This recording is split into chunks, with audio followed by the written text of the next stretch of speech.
So you've just been involved in a car crash, right? Whether you're a passenger or you're a pedestrian struck by a motor vehicle, you're in the hospital and you hear for the first time something about no fault insurance. Jonathan Ratchik from Kramer, Dunleavy Ratchik. One of the things that I've dealt with a lot over the last 25 plus years as a personal injury attorney is navigating the no fault insurance world in New York. And no fault insurance, what it is exactly what it sounds like. It is a system that is designed to help individuals who have been unlucky enough to be involved in a car crash and to make sure that they get compensated for their medical expenses and lost earnings, regardless of fault. Hence the reason why they call it no fault. Say you hit someone from behind as a driver, or say you dart out into the middle of the street between two parked cars and get hit by a motor vehicle, or you go through a red light, doesn't matter who's at fault.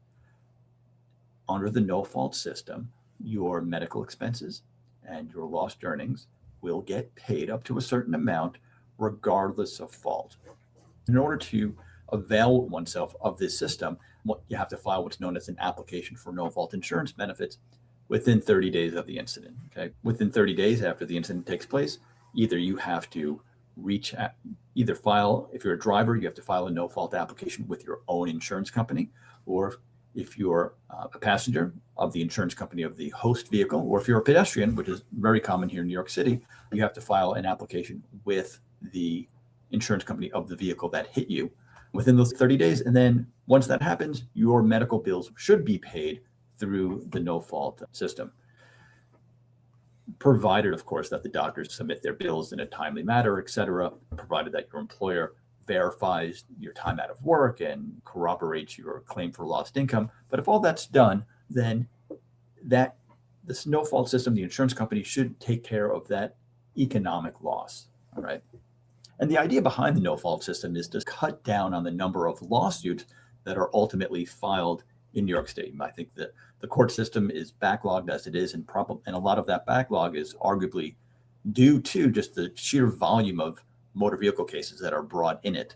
And that's where the catch comes in, right? So under the no fault statute, right? So we have this system in place. Albany enacted this system, and the system is in place to cut down on the number of lawsuits, to make sure that people get compensated for their lost earnings and their medical expenses.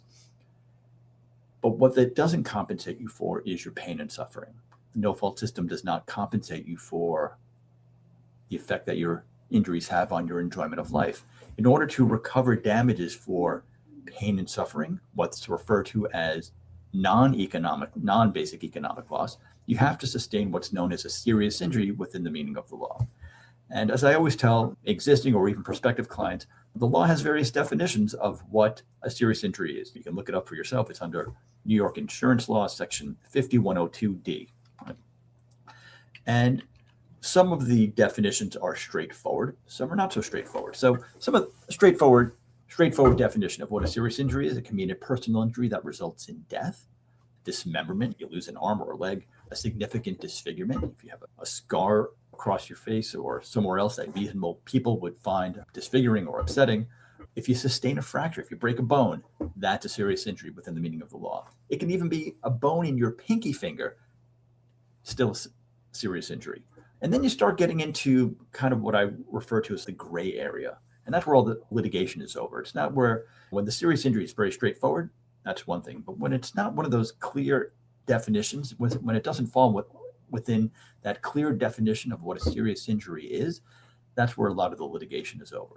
So if you have a permanent, what they define as a permanent consequential limitation of use of a body organ or member, or a significant limitation of use of a body function or system, that can be a serious injury, but you have to be able to demonstrate that you sustain that with medical evidence. Okay, you can't just come into court and say on your own, my injuries are serious. You need expert witness testimony, medical records to substantiate that claim, to prove that claim in court. And that's where a lot of the fighting is over. What is a serious injury? Because you cannot bring a lawsuit technically in New York for pain and suffering, for loss of enjoyment of life, unless you can demonstrate that you've suffered a serious injury within the meaning of the law. Okay, in New York, there's a system in place to compensate you for your medical expenses, for your lost earnings, and it wants to reserve litigation for those cases where there has been a serious injury. And there's also a definition of, If you sustain a non-permanent injury, just a medical injury that prevents you from performing substantially all of the material acts that constitute your usual and customary daily activities in the first 90 during the 180 days after the incident, that can be a serious injury. And usually that refers to lost time out of work. So if you miss, generally speaking, if you miss 3 months of work due to non-permanent injuries in those 3 months, in the 3 of the first 6 months immediately following a car crash, that can constitute a serious injury. Okay. But this oftentimes affects your case because the fact that you were involved in a motor vehicle accident, whether as a passenger or as a driver or a pedestrian, if you did not sustain a serious injury within the meaning of the law, it doesn't matter how at fault the defendant, the other driver was.